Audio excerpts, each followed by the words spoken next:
was shaped like a cat. It was a present from my brother. I read a lot of books, but I couldn't see between the lines. I'll have another cup of coffee if you don't mind.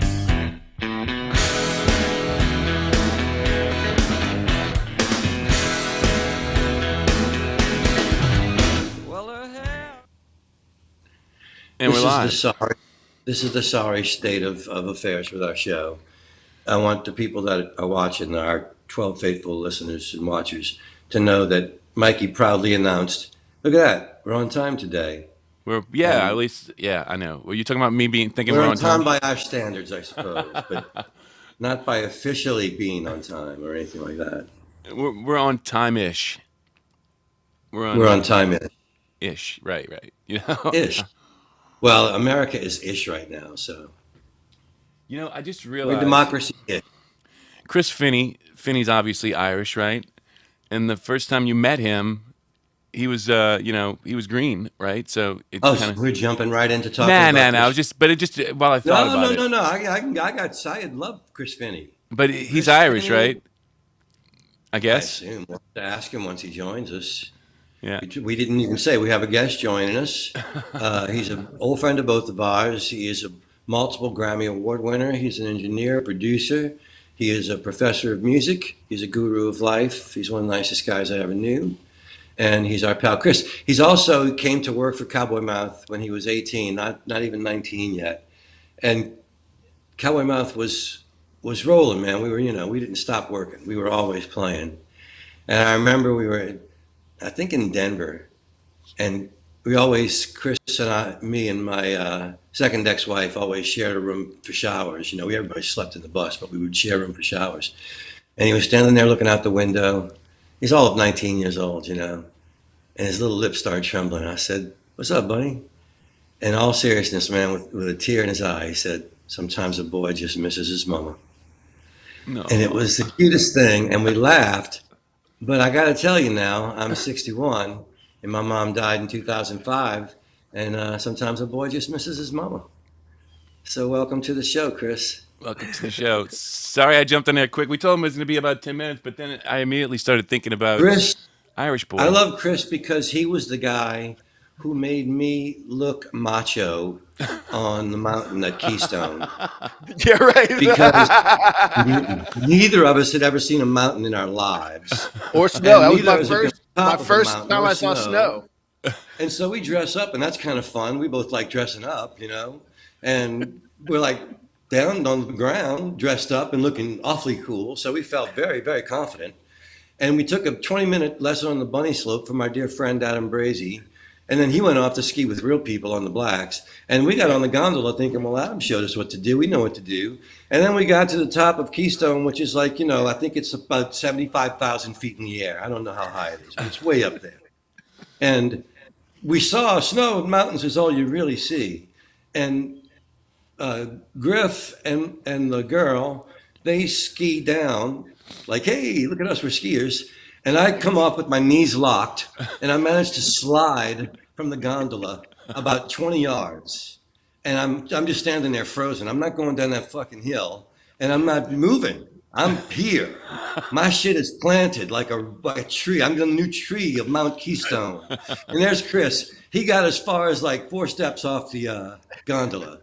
And he's like, this isn't for me. I'm from home. And so the other two came up. They managed to walk back up to where we were, and we posed for a picture so the 4 of us could have a picture on the mountaintop. But Chris, we laughed at him that day. But as I'm 60 now and I look back, I see he was the wisest one in the group. The youngest was the wisest because he says, "Look, guys, I'm not fucking going down this mountain. I'm hopping on that gondola, and I'm going back down and smoking weed and drinking hot chocolate. So I'll be good today." And I'll see you when you get to the bottom.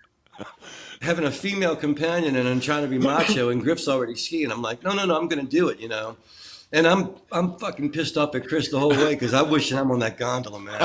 Because I'm snowplowing at first, like, no, I don't want to go too fast. And then I get talked into like, oh, you got to stop snowplowing so we can go faster. So I'm going like diagonally on the mountain. And my plan was go diagonal, fall.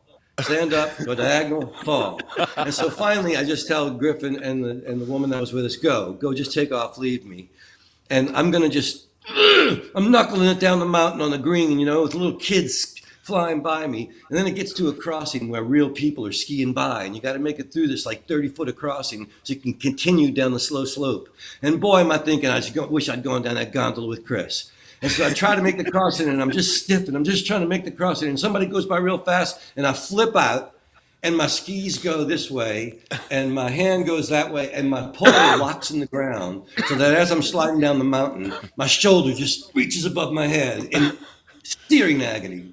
And at that moment, a 6-year-old comes, shoot, shoot, shoot. Hey, mister, you need some help? No, leave me alone. And so, Mommy, what's wrong with that man? You show up back at the. You're all wet. Meantime, he's back downstairs, getting high, drinking hot chocolate. And that right there, Mike, that is a metaphor for our career. I took the hard way, where I was going for the glamour and had brief moments of glory. Now I'm an old man, forgotten, nothing in the bank. Here's Chris. He took the studious way. He took the smart way. He's a professor of music. He's beloved by the members of the industry. He's a multiple Grammy winner. Early on, it was cast in our personalities and our spirits that this was going to be. He also had a mom and dad who loved him. So, I don't know if that plays into it. His mom and dad loved him dearly. I told them one time, can we curse on the show? Are y'all, is this R-rated? I've been cursing like a sailor since you showed up, so. Okay. One time I told my parents. To the story. Thanks a lot for listening to the story, Chris. Now I know you were really an improv trick. You listen to all the words, the last letters. No, I remember one time being angry at my parents and telling them, "You're the reason I'm not a good writer because y'all didn't fuck me up enough." Y'all were such good parents that I'm a shitty writer. Funny though, I've said for years when I watch friends like Darius Rucker, when I watch friends who achieve not just success, but a certain amount of, like Darius shares it with his friends, he really is generous with his success. The people he hires have been with us for 20 years. And you've been on not just a professional journey, but ever since I met you, it's been on a soul journey. It's been to be a better person. And when I see those kind of people succeed, I always say, they were well loved as children. And that's because you're not fighting the internal fight. Like somebody even as successful as Springsteen said in an interview once that the guy says, "Are you still going to do the long 4-hour shows? Because I know you love it." And he said, "Well, yeah, I love it too, but I found out through therapy that I stay up there that long because it's the only place I don't feel worthless." He didn't say worthwhile. You know what I mean? He didn't say worthwhile. He said worthless. And that's the thing of the that's the guys who didn't come from the great families. It's frustrating. It's frustrating because you have to kind of learn how to love yourself, and that's regardless of what exterior motivation you got. There's that interior thing. When you close your eyes, it's you and you. And, you got to make that I think we all find our path to it one way or another. I think that's the trip. I think that music was our soul's way of finding like-minded souls that wanted to make that journey.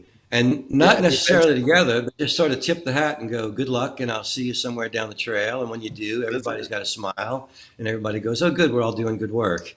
Wherever we are. Developing that language, That's what I felt like that's what you guys did for me, was help me develop that language of like, like you guys, you specifically and Griff used to like, y'all would check out what I was into and be like, oh, you're into Kerouac? Well, you should check out Ken Kesey, and it was like, what? And, or you mean you've never listened to Abbey Road all the way through in headphones? Sit down.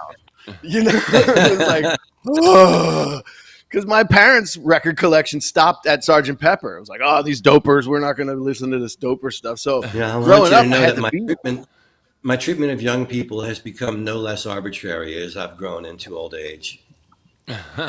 Well, that's what I'm saying. Sideways props is that by nature of the reality of life, that kind of arbitrary preparation is perfect because life becomes so arbitrary in the real world that you're like, I'm glad I was prepared. Apparently, I did the same thing to Mike when I tried to teach him about writing lyrics. I wasn't nice about it. I was arbitrary. I was like, this is wrong. But it was the best thing, right, Chris? You kind of need that. You need a wake-up call just to go, I'm not going to be nice. I'm not going to sugarcoat it. This is what I see, and take it for what it's worth. But you're shit. So Well, get it together. here's the thing, man. I just saw John Boutte at a book signing on Saturday, and I reminded him that after Katrina, I wasn't raised with good parents. I wasn't raised with breeding, right? So he would stop by my place on Royal Street every morning, give me a little bird whistle. I lived on a balcony thing. I'd come out, look, there's John on his bike. I'd run down, I'd hop on my bike, and the two of us would just go for a 2-hour bike ride around the French Quarter. And every 2 blocks, there's somebody calling out, "Hey, John Boutte," and he pulls the bike over, and there's a conversation about the mamas and the families and the food and the thing and the what. And then we move on with the bike ride. Another 2 blocks down the road, "Hey, John Boutte," and there's another conversation. "I love you and miss you and thing and what." And then like another 2 blocks down the road, somebody calls out, "Hey, Paul Sanchez," and I go, "Hey, baby, how you doing?" And I keep riding. And John starts cracking up. He goes, "That's what I like about you, baby. You ain't afraid to tell a motherfucker to fuck off." Now. In my mind, I was being polite, Right. I didn't say fuck off, but I wasn't going to stop my bike ride, have a conversation, for fuck's sake. I'm in the middle of riding my bike here. And hence, John Boutte is a far more loved individual than I am in the city of Brooklyn. Yeah, no kidding. He Right? will stop his bike ride for you. He'll stop and talk to you and talk it up, but But I don't mean anything by it. I just wasn't raised. I'm not bad. I'm just drawn that way. Right. Well, I think nowadays, I think if you were a young cat coming up and behaving like that, people would be like, "Oh, he has Asperger's or something, and he's on the spectrum," and they'd just be like, "Yeah, he's an artist." Like Elon Musk wears it on his sleeve. I'm clearly on the spectrum. There's no question in my mind I'm on the spectrum. We had to grow up hiding it. Elon Musk is all, "Hey, I'm on the spectrum, woohoo!" Yeah, it's fashionable now. There's a great comedian. You have to have heard of Jim Jeffries, the Australian comedian. Yeah. His bit on gun control is just as good as anything Carlin ever did. But he has a bit on vaccinations, ironically enough, where his girlfriend doesn't want to get their son vaccinated. And so he goes and it's a long story, but anyway, he finds out his son isn't on the spectrum, but he is. So he calls his mom and he goes, "Mom, I've got some really big news." And his mom's like, "What, are you finally going to marry your son's mother?" "No, Mom, really big news. I'm on the spectrum." And his mom goes, "Oh, we all knew that." Exactly. It was obvious to everyone. It was obvious. It's such a nice thing to have that, you're on the spectrum kind of, because I used to just call those people, slow, crazy. They had their own bus when I was little. Number of pejorative. Yes. I often had my own bus. They had their own classes. It was a little bus. And for some reason, that little bus had all 12 grades worth of, stuff. That's just me telling everybody good morning on the chat in case anybody wants to Hey, say that's hello. me saying good morning. Yeah, well, when we're logged into your YouTube channel, that's what comes out. I'm flipped out by that. I just said good morning to myself. Not to Ram yourself, Dass is to the rest of smiling the people. in me. The rest of the people. The peoples What that was are that on Rob Reiner No, I quote felt like about? I had an astral moment. I was saying good morning to myself, and I feel like myself was probably sitting with Ram Dass and Thich Nhat Hanh, and they were all having tea and going, "Look at Paul, how happy he is. We're so happy for him." We're so happy for him. So, Mr. Finney, how does one wind Mr. up? Finney, where do we start with where do we start with this guy's achievements? Mr. Finney's my dad. Yes, right? Mr. Finney's my dad. So, Professor, how about that? Professor. Professor. Oh, geez, that feels even more uncomfortable. That's even worse, huh? How does one, steer their life towards being, did you decide you wanted to teach kids? Was it just something that kind of opened up one day? Somebody called you and asked you, "What are you doing next year?" I think it's there's like a romantic way of thinking about it. Like, you're born a teacher and you don't have a choice. And then there's the kind of the practical way. And it was like around 2002, I was working with younger kids in the studios. Like they were still in high school. It was high school age kids. And this is the same generation that put out John Baptiste and Chris Royal and Trombone Shorty. And so it's like Fantastic. so much potential in this age bracket. But I realized in large part, these kids have no clue how the music business works. And so it was like coming up, I'd hear the stories from the cats that I looked up at, like like members of the Meters, of the Nevilles always had stories about, oh, don't sign a contract because that's how they screw you, is with the contract. And that kind of stuff gets passed down. And then you realize that New Orleans has such a deep, like a regenerative, like you pass on the tradition so deeply that if you have a mistake in there, you're going to pass on the mistake as well. And so we're picking up all these great cues from these heavy musicians, but we're also learning some pretty messed up business practices from these guys.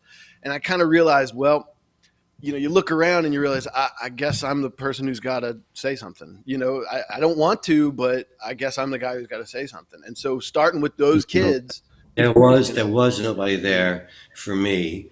So I grew up reading the stories of my heroes in New Orleans, getting screwed in their contracts and things, and working, Lee Dorsey working in a body and fender shop and playing Jazz Fest once a year. And I would always think when I was a teenager, man, that's not gonna happen to me. Right. But of course, I didn't take business classes, and was signed with a series of managers and a series of record labels, and trying to sift through the financials of that is a lifetime endeavor. Ask Paul McCartney. It took him 40 years to get his own publishing back. So I think that what you're doing is an incredible contribution to the city, educating people who love music how to love it practically. That's it. Yeah, how to help it be sustainable. That's one of the most powerful things I ever read. I think Jan published it or something, where they were interviewing Quint about Jazz Fest. And he said, the brilliance of Jazz Fest is not that we thought up Jazz Fest. He said, kind of at the time you looked at the world and you looked at the opportunity, Jazz Fest was obvious. He said, but what I'm proud of about Jazz Fest is that we've kept it going for 40 years. Is that we didn't have to say, oh, we're out of money, can't do it this year, ever. Right. And he said, That's the thing I'm most proud of. And so for me, it's like business. Sure, it's nice to have a roof over your Maslow's hierarchy of needs and all like that. You have your roof over your head. You need to know that you're supplied, you're covered and, your future's secure. But really, can I wake up and do this tomorrow? Do I have to go get a job? Right. I'm not gonna take us down that road too far, but like, you wouldn't believe how powerful the motivator of, forgive me for this, Paul, but not selling office supplies. Do you know how because the second my father found out when my father found out he was pregnant for, when in 1974, when they found out they were pregnant for me, my dad was like, fuck it. I sell office supplies now. And just retired in, 2017 of just a career, hell of a career doing office supplies. And so I always knew, okay, if it comes down to it, you can do that. You have a head for this. You have that personality. There's always this. And it was like, then at some point in my life, somebody very important to me was in a situation where they had their back up against the wall and they said, I'm going to go fucking sell office supplies. And that meant a lot to me, Paul, to watch that, and so I don't mean it like a cautionary thing. It was just like, hey, wake up tomorrow and make sure that you can do this again the day after tomorrow and the day after that and the day after that. Because, as much as selling office supplies is a great legacy in my life, that's not what I'm here to do, No, I admire my friend Michael Levy, who gave me that job when my second ex was ill. I admire that he loved his business. He had worked for his father, and it tickled him to do the deals. And he loves people. Meeting the people was a big part of why he loved it. It wasn't for me. It wasn't my passion, and he knew it. When I quit 18 months after having the job, I walked into his office and I said, I'm sorry, man, I got to quit. And he went, thank you. You're the worst office supply salesman. You're doing us a favor. Well, I mean, He was you are what you are and you ain't what you ain't. So, stop wishing for bad luck and knocking on wood. I've loved playing music, and I haven't been able to perform regularly in 3 years now because of this condition I developed called spasmodic dystonia. But I just met a doctor who says he can treat it with injections to my vocal cords, and I'll be able to sing again and speak without this graveliness. And I want to sing again. I know I grabbed my vocal cords, but the neurologist who diagnosed the dystonia, he says, I'm going to send you to an ENT guy I know, and they can treat this with Botox injections to the vocal cords. And I did the same thing. I grabbed my throat. And he's a friend of mine, the neurologist. He lifted my chin and he said, You had emergency surgery here to save your life. You had spine surgery here. The shot's going to hurt a lot less. A lot less, right? And look at the reward you're going to get out of it. You know. If I can sing again, that would be amazing. I In the mean, I've done a meantime, you lot get to of cultivate your Dr. John impersonation. it works, baby. It So, works. one That of the things works I out. think is crazy, Chris, is just how much the business has changed in the last 5 to 10 years. And so that means that here you are teaching something that was one way when you started probably teaching. And as you were Yeah. teaching, it changed. The business changed just right in front Yeah. of everybody. And just, Absolutely, yeah. It's like trying to build a house on the sand. It's like constantly moving underneath you. And the Constantly funny moving. thing is, our great friend Scott Aegis was teaching the Tulane class before me. And when I took it over, he kind of pulled me to the side and he was like, "Hey, bro, what are you going to teach?" And it was like, "Oh shit, you're right." Like, how?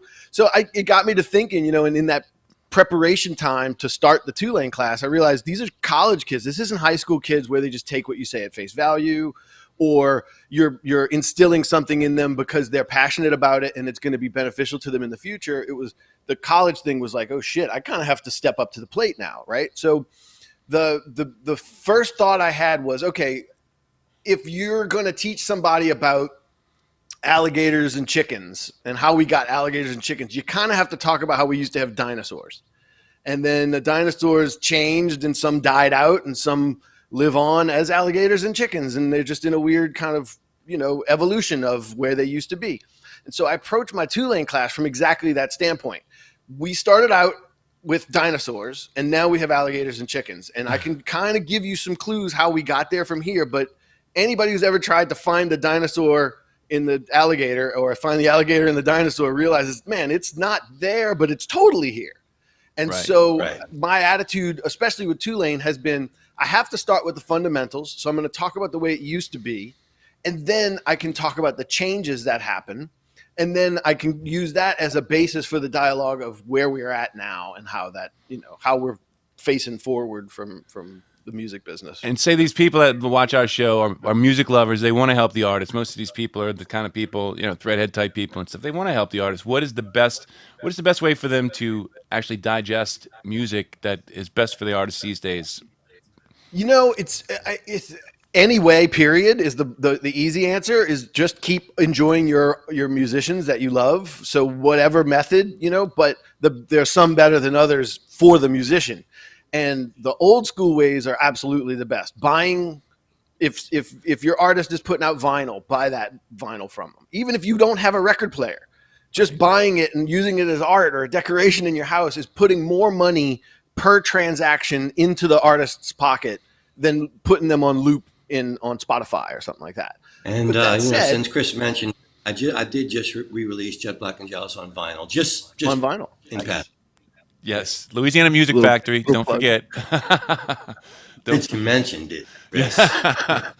But yes, I mean, buying direct merchandise obviously is the best. But say you had Yeah. to pick a streaming service, or from what I hear, YouTube pays out the best. Like if you No, it's not anymore. YouTube is such a sliding scale that you can't.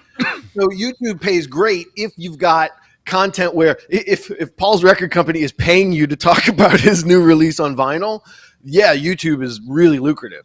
But as far as a consumer just listening to music and enjoying music, one of the highest payouts is Apple Music. They actually pay a penny per stream, and the where it gets messed up with streaming like Spotify and Tidal and Apple Music and stuff like that is that the if you have a record label or if you have any kind of publishing deal, their hand is in your pocket from an already very tiny stream. Mhm. And so if you're on Spotify, I think Spotify is something like 0.2 cents. It's like a third of a penny every time your song gets played. So the argument is, like the Bob Lefsetz argument, is that it's not Spotify's fault that you're not famous. It's not Spotify's fault that people don't want to listen to your shit. And so that means now we have to put our lives as musicians on hold and become marketing experts and promotions experts. No, fuck that. That it's the hardest thing for me about the new paradigm You know, I was approached by a really great company, and I'm looking forward to working with them because what they offer is better than just being streamed for pennies. But you have to do an awful lot of not just the marketing yourself. I don't mind working.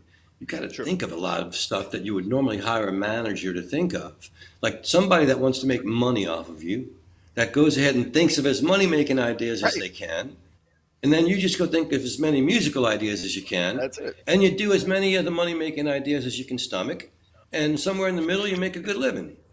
That's it. That's a good way of putting it. What you can stomach, because I think one of the great relationships to look at in history happened right here in town with Marshall Sehorn and Alan Toussaint. And it was like Marshall basically created an umbrella around Alan that said, you just concentrate on the music. Don't worry about anything else. I will make sure that we are paid. Now, some people could argue it's like, well, Marshall helped himself to half of Alan's money. But the counter argument would be, would Alan have had that money if he didn't have somebody going out and fighting for him? 100% of And nothing Marshall is was- nothing. Yeah, exactly. And so it's like Marshall was so good at his job that Alan had 2 Rolls Royces and his family will have money forever as long as they don't screw up. And to the next level, when you asked Alan about how a light switch worked, or how Alan had no clue about the electricity runs through the light switch and hits the light bulb, nor did he have a clue that if you didn't write a check to NOPSI every month, the electricity didn't throw through, like that's how insulated he was. And so that's how effective that relationship was. So Alan could double down on his music and Marshall could double down on selling it and making it valuable. That's an Those in the long relationships run, don't that's- exist now except at the top. No, no. I always went looking for that relationship, but the singer-songwriter genre doesn't attract that kind of mind. Maybe not since the 60s or 70s when it was in vogue more, but Yeah, I was it's born like, too late. I'm a very old spirit, as you know. always felt that way, bro. Me too. So Shmoo was just talking about Ryan Montbleu said that, like, I guess in an interview or something, said Spotify was decent and just that he made a pretty good bit of money on it. Can I But just and ask that he who didn't this make any Ryan- money on YouTube, kind of thing. So I guess who's this Ryan Montbleu guy? I don't know. But my wife turned me on to somebody else that I'd heard the name of. Now I can't I remember. know there's some guy that my friend Jill Alleman liked, but it was a Montaigne or something, but I don't think it was Montbleu. Where'd Oh he no, come yeah. from? He's only been in all these young songs. On the tip of my tongue, Rob Zukowski used to work for him. Roy LaMontagne, LaMontagne, right? Roy LaMontagne, fantastic singer, amazing. Yeah, but yeah. not this other guy. No, it's not Not the same guy. Ryan Montbleu is not No, that guy. LaMontagne was great. I listened. Jill sent me some of his stuff. That guy was wonderful. His And voice, I right? don't know how. Yeah, well, he's a beautiful voice. Yeah. Yes, it's ridiculous. I just heard something again, and he's so like identifiable. He was I watched a Affleck movie or something, and those guys have a tendency to pick really great music, like Which Goodwill Affleck Hunting. movie were you watching, Mike? I watched And why? it was The Town. It was The Town. All right, I'm gonna have to try that movie. It's like part of the Boston trilogy, right? Mystic River, The Departed, The Town. Yeah, it's part of one of the Boston trilogy movies. But right. they end it with a LaMontagne song, one of the ones off that early record, Trouble. And anyway, you just go, oh my God, this guy, his voice just makes you. I mean, he's got one of those voices that just make you want to curl up next to a fire and go, I'm just gonna sit here the rest of the day and chill There's out. a guy like that, Michael Kuanada. I think he just did a theme song to a HBO TV show that my lady watches, and it was just like every time I'd hear it, it was like, what is that? And Michael Kuanada is the guy's name. Ridiculous. So they're saying Anders produced something for this guy, Montbleu. From Montbleu. Yeah. So I guess we'll have to look him That's up. probably why we heard the name. Singer It's in our songwriter. Oh, he's subconscious. from Boston. No wonder she knows about him. He's from Boston. Speaking of the Boston trilogy, Well, yeah. So that's that's a schmoo. That's a schmoo. Sneaking a little Boston at ya. always. She's always sneaking in some Boston. That's how whenever those she- Boston people are, man. That's how those Boston people are. They're really friendly, really down to earth, but they got an edge, man. They do. And they'll fight you. I saw this thing. They were talking about comedians back then, and just how that scene up there in Boston was sort of everybody stayed in town because they made like six Yeah. figures just being Yeah. in town. That whole scene that was up there, Stephen Wright, and there was Yeah, a it whole was great stuff. there's a whole scene of them up there. Anyway, I just thought it was kind of Anyway, interesting. Yeah, those anyway. guys, So, Boston. how did you win Grammys, Chris? What did you win Grammys for? Man, I was lucky enough to be so. When we have a minute, let me indulge the story of how I got connected with Dr. John. But the short answer to your question is I got connected with Dr. John through Herman Ernest. Yeah, Through hey, Mike. ironically enough, we have a minute. Yeah. So here's the deal. And this is, I haven't said this publicly, so I appreciate you letting me take this platform for a second. But nobody's talking enough about how Mikey was building a head of steam just before Katrina hit, with recording people at his house, with making connections from every level of musician like Herman and the cats that we were working with, the House of Blues, plus all that stuff that he had carried over from the Shroom Room, right? You know, those days. And just like, it was like, to me, that was a tie of those two eras, and Mike was at the heart of it. And just as Katrina hit, I felt like it was a bud about to pop. And so Katrina, in a weird way, clipped Mike's bud just before it bloomed in New Orleans. And he was forced to move to Nashville, and that whole story became that story. So what happened was basically anybody, myself specifically, who came back to New Orleans to pick up that mantle, there was a lot less people. That was always my gripe about Mike. You know, he's one of my best friends on the planet. I love him. He's like a brother to me, truly. But is this true, Mike? I've always bitched at Mike that he didn't charge enough because he's too fucking good. It was devaluing the market for everybody else. It was like, dude, I got to charge $40 an hour to do this, and your shit blows me away at $25 an hour. And he was like, "Oh well, I got low overhead." And it was like, well, "This is go to LA. Nobody would take you seriously at $25 an hour, but here you're the king. Like, what is going on?" And so when after Katrina, in that post Rita, and everybody's coming back and figuring out, and that's when I synchronized with the guys at the Music Shed and bought in over there and started building that place. And I realized my involvement at Music Shed was to build the place up so that Eric Fletcherich could come back home and run it. Like, I always thought I was just the steward until he came back home, until at one point Chris handed me the papers that said, "You're a part owner because Eric's not coming back." And it was like little opportunities like that came out of just simply coming back to town and you know, putting my flag out on the porch and saying I'm open for business. And I think the biggest and the most momentous opportunity came out of Mikey and my relationship with Herman. I think Herman was like a protector. You know him as well as we did. He was a protector. He would kick anybody's ass. He had this circle of awareness that he could insulate you from that. So if you were cultivating some art, he would protect you. If you needed to get through a crowd, he could cut through that crowd. He was the bullshit eliminator for so many things. And it was because he was so true to himself, I think. And I think in a lot of ways, he was raising me and Mikey to fill some of those roles that he needed filled with people he could trust. He was like building a cabinet, because he was already Dr. John's band leader. He was already running the Lower 911. He had his bands on the side. He had the House of Blues All-Stars, which is how I met him before House of Blues, and same with Mikey. It was like House of Blues was just a catalyst for bringing this stuff to a head. But I think Herman was cultivating Mikey to take the Dr. John gig. I truly believe that. I truly believe that statue, right, you know, when he there, called me, Dr. John on it, I think that's Mikey's. When he called me, I swear to God, he called me and he said, "Mike, I want you to come down to Dockside and, you know, do this record with us." Katrina had happened like 2 weeks before. Like, I was in Nashville, my family, we had just gotten there. We're in a new house. I couldn't do it. I couldn't leave at that point. So, you know, I said, "I can't do it, but, you know, you should call Chris." And he goes, "I guess I'm going to call Chris." Yeah, I probably wasn't fully ready for that. You know what I mean? It was like the little kid who had to pick up his father's sword and defend the house all of a sudden, you know? Right. And I'm you're in glad that Dockside, you. right? Didn't y'all go do it at Dockside? So here you are walking into a place you I've don't worked know. on big needs before in proper studios, but running the whole show myself as a guest, that's a whole different kind of, you're a captain on somebody else's boat. So you have to be respectful to the people who are on your boat as well as the boat itself. What Whereas were you, if it's your boat, you 25? kind of know. 25, 28? How old were you? When Katrina hit, I was 31.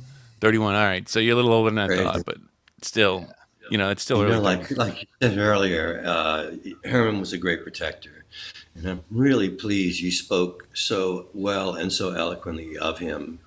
I got to know him through working at Mikey's, where he would show up and I'd hire him to play on one song, and he just liked my song so much he'd just stay all day and play on everything, and he was, of course, amazing.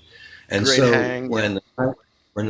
great hang, and when the Nine Lives project came up, I just had this image of Herman as playing the part of Da Rollins, Wilbur's father, who was Irma's drummer.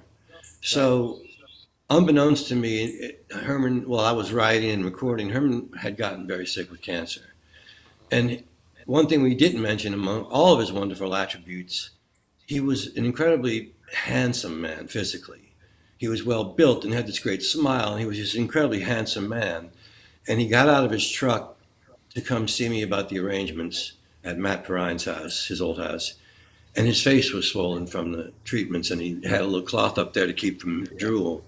And I was struck by how much dignity he pulled that off with, because that was his face. He was so proud of being such a handsome man. And then he took the gig, and he explained to me that he had actually taken Da's place when Da got cancer. He had played for Irma in those gigs. So he had come full circle. It was interesting. I'd written songs for him to sing as well as play on. He was going to play on a bunch of the record. And when he came to the studio, he was great. Of course, he was Herman. He was great. Even at one point, playing the Irma ballad, he said, "Hey Matt, so and so would have been playing this on a record in 1967. He'd have been on upright bass." And Matt just smiled. He's like, "Yep, he would have." So he was on it. He was still sharp. But after about, I don't know, half dozen songs, Matt pulled me aside and said, "Man, he's hurting. You can't do this to him. He's in a lot of pain. He's trying to be a pro, but you got to let him go home." So I went to him and I said, "So how you doing, man?" He said, "Man, I'm on like 3 different pain medications. I'm giving you my best, I said, "Well, I think you gave me enough. If you want to go home." He said, "I think I might need to." And I said, "Well, we had this song called Could Have Been Worse, and we sort of cut it with you singing the lead off track as Da. And if you got enough energy left, it's just one line. I'd love to get you before you leave." And he sang the line one time, and all of us, Mark Bingham and Coleman and me, just teared up. And he said into the mic, because the line was, "Yes, boys, it hurts. It hurts bad, but it could have been worse."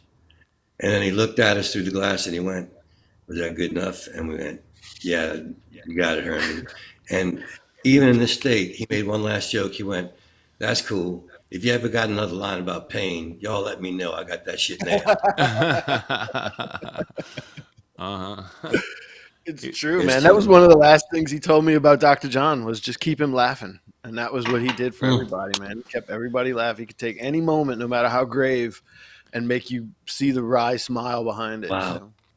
I just thought of That's- something that your kids are going to miss out on, because Chris is pregnant right now. Actually, not personally, I don't think, but and Takes two to tango, buddy. yes, it does. That's what I hear, right?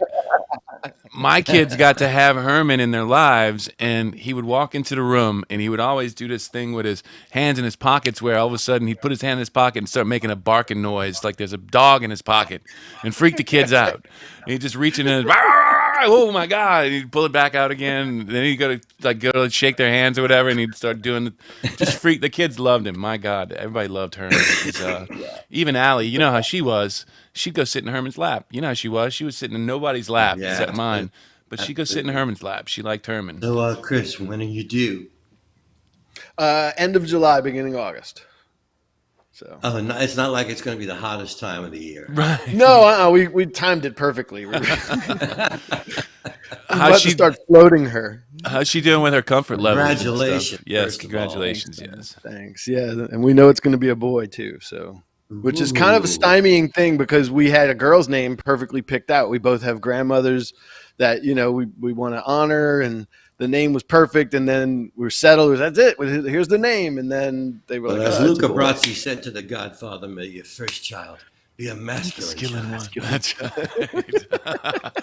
That's all old school. Nowadays, you want to have girls.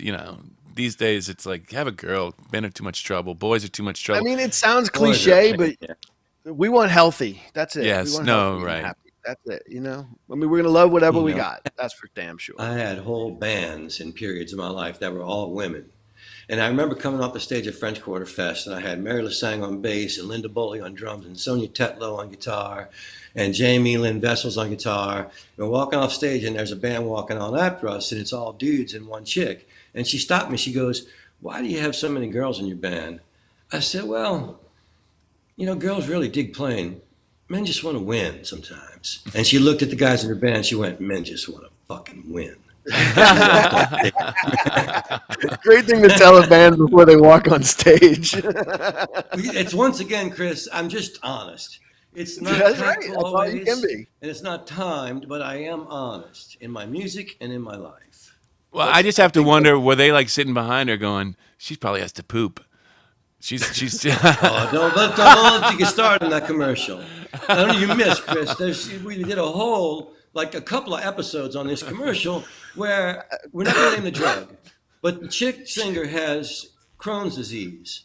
So at first they're in the studio and they're getting ready to cut a vocal, and she grabs her stomach and she's got to go to the bathroom. And all these band members roll their eyes "Oh man, she's got a shit with a bump." Crohn's is painful, assholes.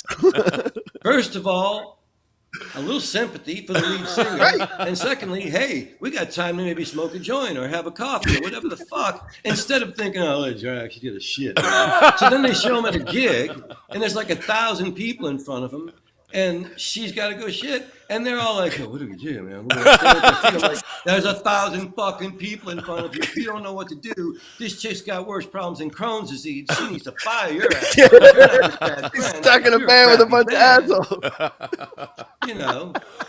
And so, and the same thing with there's the 3 chicks shopping, right? And one of them, they're in the changing room. One of them grabs her stomach, "Oh, I gotta go shit." And the other 2 roll their eyes, "I can't believe she's got to shit when we're in the changing room."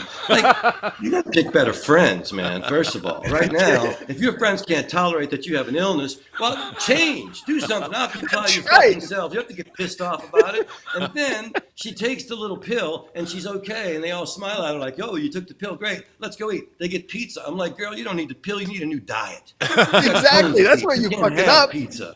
You need to go smoke a joint with that band. That'll help your A stomach. few weeks later, I looked back at it, Chris, and I realized that with the flip of perception, and this is very important, with the flip of perception, I didn't have to be angry about these commercials, because what I saw a girl who had chosen poorly in friends and in band members. And if she just took this drug, it'd be better. Everything would be better. And then I realized, here's this chick who's got these 2 selfish, narcissistic friends, and maybe she could find other friends, but maybe she'd be all alone. Maybe if she just took this little pill, If justice, it'd be better. it's a If lifestyle. she took this, they would like her. They would like her. If I took this, they'll like me. That's right. And then They I don't thought, like me well, because I have to shit all the time.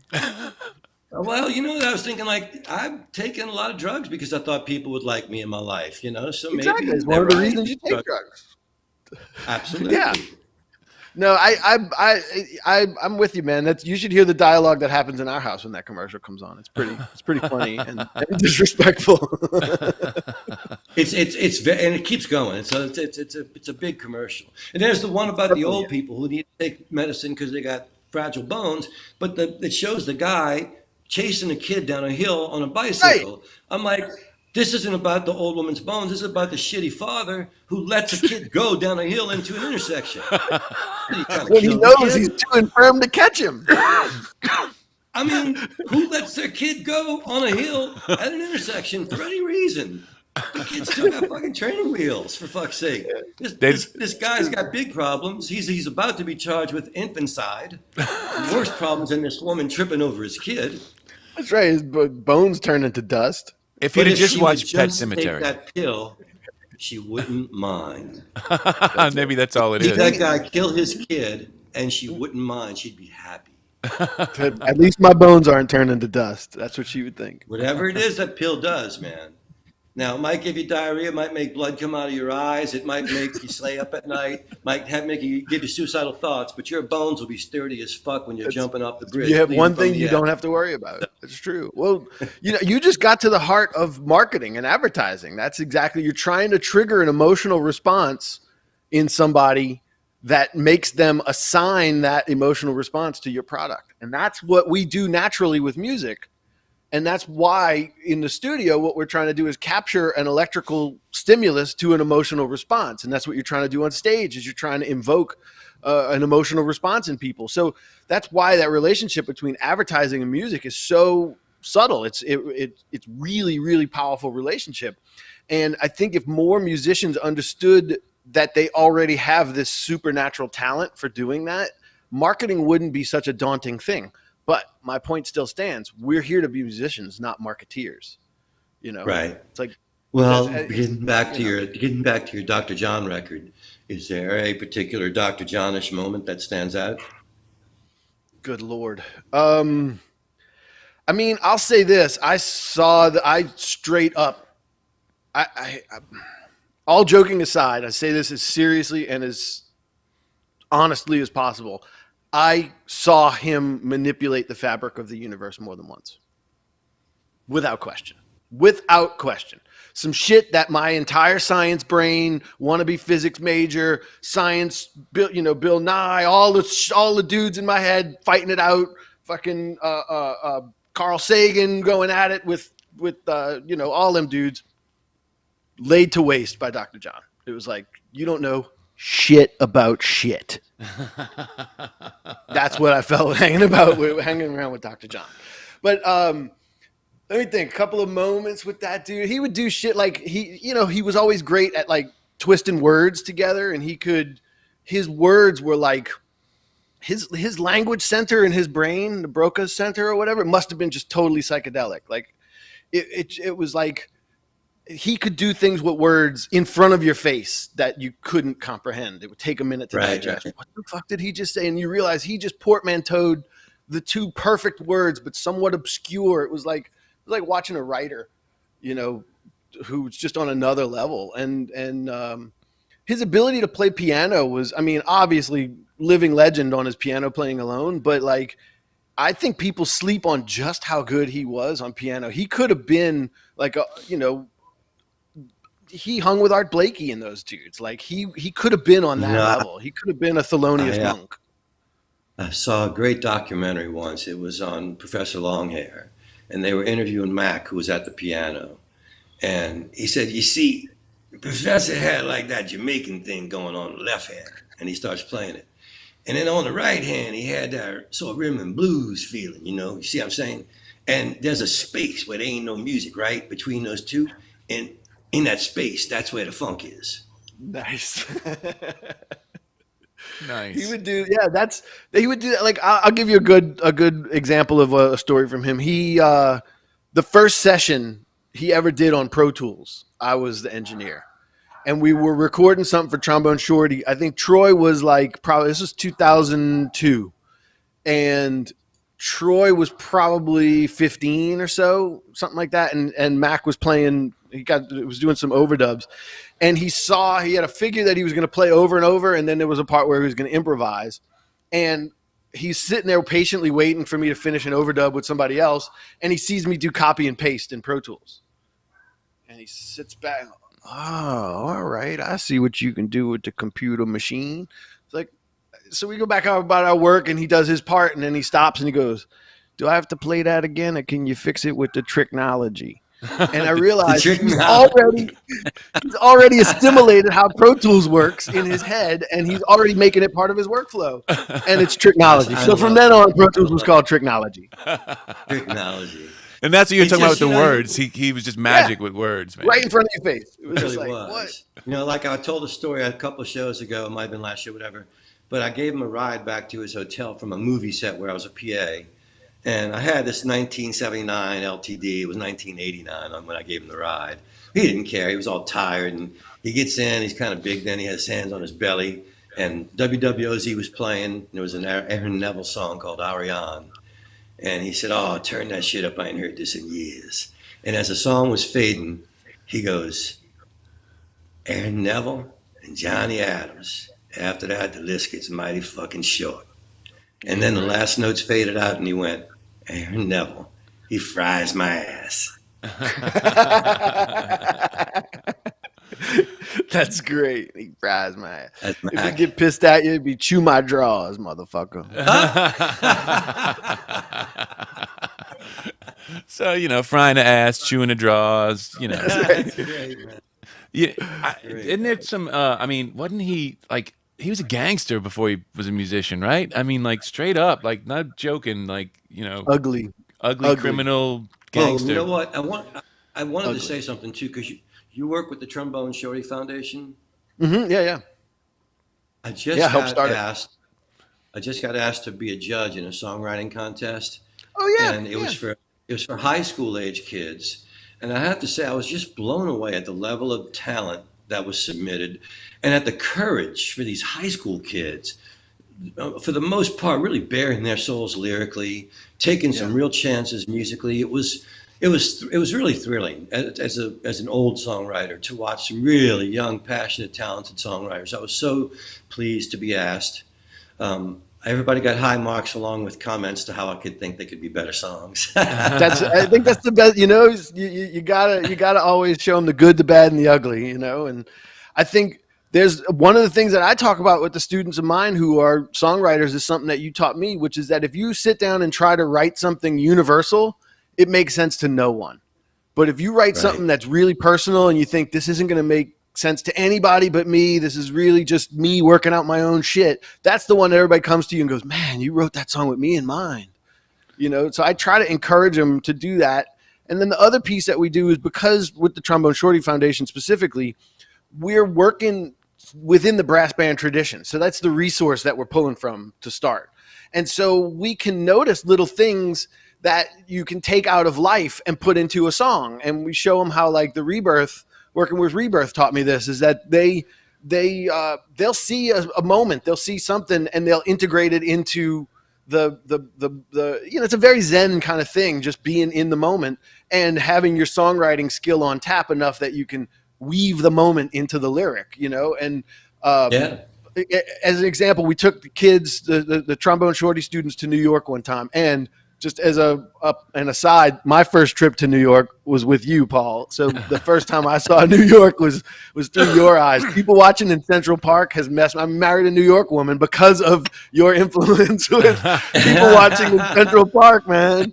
But we took the kids to New York, and we're in the subway, and these inner city high school kids having their New York experience on the subway. We went and saw, took them, did a whole bunch of New York stuff. And at one point we're on the subway, and there was a panhandler coming through the subway asking. And when I suppose that's what you do every day, you fall into a rhythm and you follow, like, we had the umbrella head guy dancing in the quarter for all those years. And Right. I think you slip into that character. So this guy was panhandling, coming through the subway car, just kind of chiming out, "Can anybody help me, please? Can anybody help me, please?" And it wasn't like he was so destitute that you had to instantly be compelled to compassion. It was one of these things. It was just another character in the thing. So I don't mean to make it sound like we were taking it lightly, but one of the kids in our group saw that, and I could see his wheels turning. And when we got off the subway and the subway's pulling away with the guy on it, he's on the platform and he starts clapping a brass band beat. "Can anybody help me, please? I'm bending on my knees." And instantly he had a song based on just watching this experience. And so I Sure. think there's a certain bravery that they have to being able to capture that moment and saying, "I'm going to make a song out of this," that maybe we didn't grow up with. But I think all young people sort of have that. That's one of the things you have when you're at that age. You don't give a shit. You don't care about. That's I used to talk to John Rankin's songwriting class, and I used to say, don't try and tell your whole story in a song. It's too much. You're going to wind up painting in broad strokes. A song isn't a big story. It's a snapshot. It's just a snapshot of a moment, or like walking into a party late and you don't know quite what's going on, but something's happening and you got to leave before you find out. That's an interesting song. Just give me a totally. snapshot. Give me lipstick traces on a cigarette. You know what I Right. mean? That tells me more than anything else than a whole paragraph would have told me about what's going down. There you are. I just got goose nipples, man. Woo. Yeah. Good one. And that's one of I miss that about being young and the stuff you can get away with when you're young, because as you get older, you probably could, but you can't. You can't get away. I mean, when you're young, you can be naive. It's part of it. So, when you get older, Talking like musically? just in general, just everything, just the way your point of view, maybe, Yeah. It's Well, I think as F. Scott Fitzgerald said that when I was young, my ideals were towers that I looked upon the world from, and now that I'm old, those same ideals are caves that I hide in to protect me from the world. And I really feel like that's, like I was like, whoa, this guy's on it. Like, this is what it feels like to grow up. He's right. Know? Yeah. And I always appreciated y'all's patience with somebody like me. I know I was cocky as fuck, and I didn't know how cocky I was until I started getting older and dealing with cocky fucks and realizing, oh shit, this is this is what Paul and Griff and Mike had to deal with me. Nah, Chopper, poor Chopper. You were Winnie the Pooh. Yeah, you weren't cocky yet with Cowboy Mouth. You were out there. That was part of your developmental series. Yeah, you were Pooh Bear, man. I took some beatings with Cowboy Mouth, though. I think Everybody, we had a tour manager who was not the kindest to me. But that's right. I found out Timmy Cohen was really mean to him. Like, him and Timmy did not get along. And I told him, one of the reasons, like, me and Tim had a different relationship. Tim was the green guy with me because I'd been, doing this forever. So, and you guys had pulled Tim in, so he didn't give me any shit. But Chris comes on as this new kid, and oh my God, Tim was he was a tyrant. To be fair, and for the record, I love Timmy, and he was his spoken word days. That was like that spoken word cassette that y'all made at the Shroom Room. That fucked me up. Like, I love that, and I looked up to him so much. I still do for the bravery it took to do that and to say I'm putting out I'm going to be a spoken word poet at that time, 92 or whatever. It's like, look at the cojones on this guy, And so I loved and respect him very much, always have, but. I think at the time we were on incompatible chemicals. I think his chemicals lean towards aggressive and anxious, and angry, and mine lean towards mellow oneness with the universe. Yeah, there were different trajectories at work, and I think that's well put. Yes. Yeah. It shows your professorial guru-ness. Gooiness. And he was just doing Raymond Carver. Don't you have sugar cane or something like that growing too?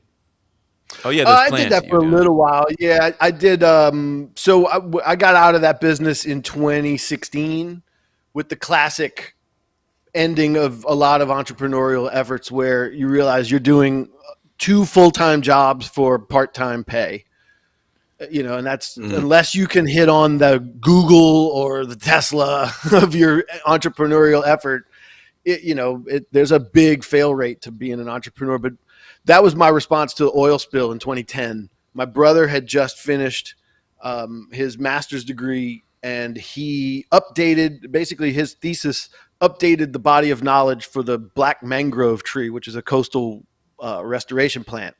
And so he was just going to go on and be a biologist for the Park Service, which he is now.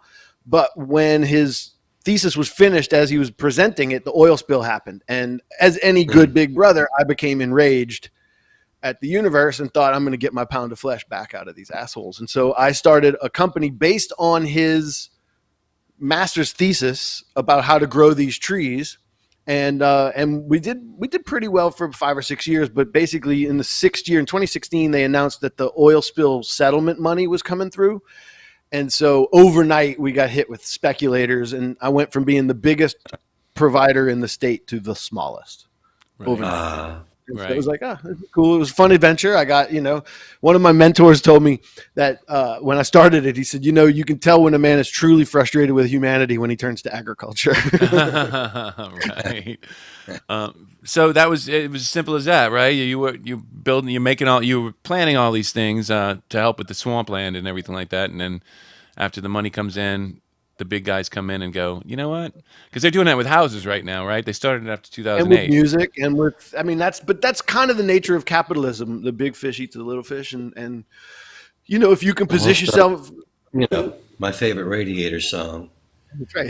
The big ones eat the little ones got to be fast. That's the law of the fish now, baby. You got to Yeah, that's the move shit. your ass. You got to I think move it's the your truth to the universe. ass. You know, it's the you got to move your ass. You gotta, you can never rest on your laurels. You gotta always go harder than you did before. And it sucks when something physically takes you out the game or an environmental factor or whatever. But in the meantime, you just got to go as hard as you can. I was thinking about that when we were talking about Herman, about how it was near the end for him, and he was obviously suffering and hurting, and he still went as hard as he could. There were times when I was recording him on the last Dr. John record we did together, and he would drive. We were at Dockside in Lafayette, and he would drive into New Orleans to do chemo and radiation on his neck, where they put his head into this thing, and he couldn't move. Totally claustrophobic just thinking about it, and he would do that all morning on a Wednesday and then fucking drive back on Wednesday night and record the rest of the week with us at Dockside. It was just Herculean, and so He was an amazing fellow. Totally. And I think he touched on to that exact thing, which is that you can never rest. You can never slack off. You always have to go harder than you did before, not because somebody's coming to get you, just because after you stop, I think you're halfway to quitting, and you don't want to quit ever. Well, I hope I get a chance to return. I don't know. We'll see if Soon come, man. Soon come. I think you have too much to offer, even if all we get is your words and we don't get your voice. I always wanted to make a record. I want you to get your voice back for a very self-serving reason. I have always wanted to produce a record on you that pays homage to that Johnny Hartman, John Coltrane record you turned me on to. Was it We Are in Love? It's so funny you should say that, because it's dude. I know the one you're talking about. It's a great record. But I've been working on the pandemic. I've learned how to play piano, and those are the songs I've been learning. Oh, nice. Yeah, that's amazing. Yeah, that's the shit. You turned me on to that shit, and it was just like I can remember putting on headphones and just going someplace else, and yeah, that was heavy. Great stuff.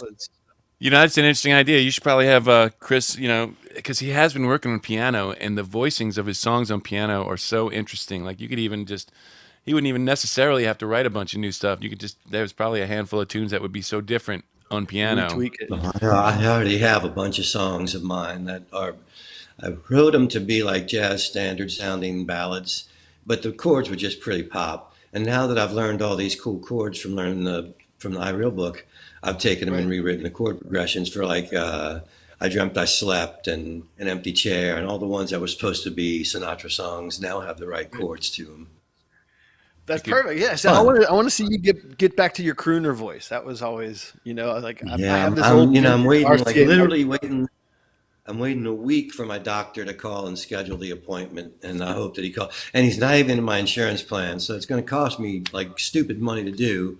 But the doctors that are on my insurance plan claim they don't hear the dystonia, which isn't helping me get back to work in the last 3 years. So I'm in the medical system, as Mike and I have talked about, which is sometimes tough.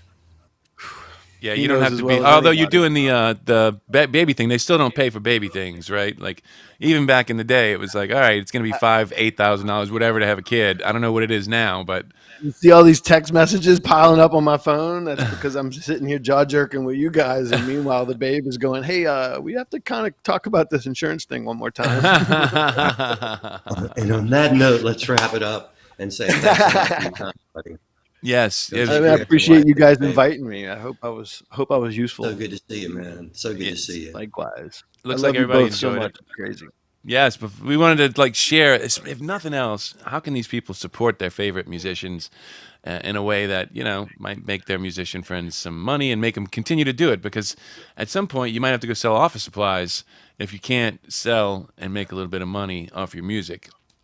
So it's true. Patreon. I encourage everybody to get involved with Patreon and check it out, musicians and fans as well. Just embrace a platform like that, because that's a really fat pipeline of money to your favorite artist, and that's what we're looking for. Patreon. Look at us. Yeah. We'll have to give that a shot. You heard it here first. We turned into information. I don't know how that happened, Mikey. You never know what you're going to get. I know you got two knuckleheads and a brain in the middle. By the way, show your cup again. You still got your cup? Yeah, he's hiding. Look at the cup. Hey, a French truck coffee. Look at that, guys. Plug Now, to my brother-in-law like it. there. There you go. Like, we're working on that code. Yes, we're working on that code before you know it. Yep. Look at that. See, people enjoyed it. See, you never know. You never know. I knew they'd enjoy it, Chris. Join us on Friday when our guest will be Chicago Lou with a superhero review starring Luis Marquez. Luis Marquez. Until then, Chris has babies to take care of. He's got records to make. He's got students to teach. He is a busy man. Let him go back to being a busy man. He's got business. He's got business. Business. So we're going to play some music for you guys on the way out. I hope you had fun. And everybody else hang on the line for a second, and we'll...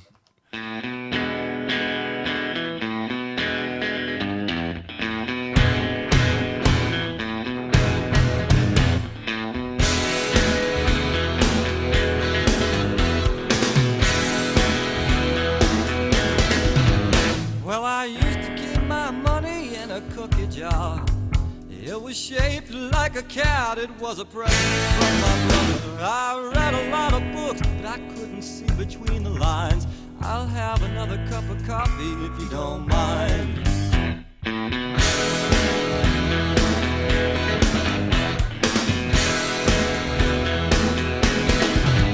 Well, her hair is as black as an alleyway, and it used to be red, and it used to be blonde. Truth is, her hair changes color all the time. I'll have another cup of coffee if you don't mind. I'll have another cup of coffee if you don't mind.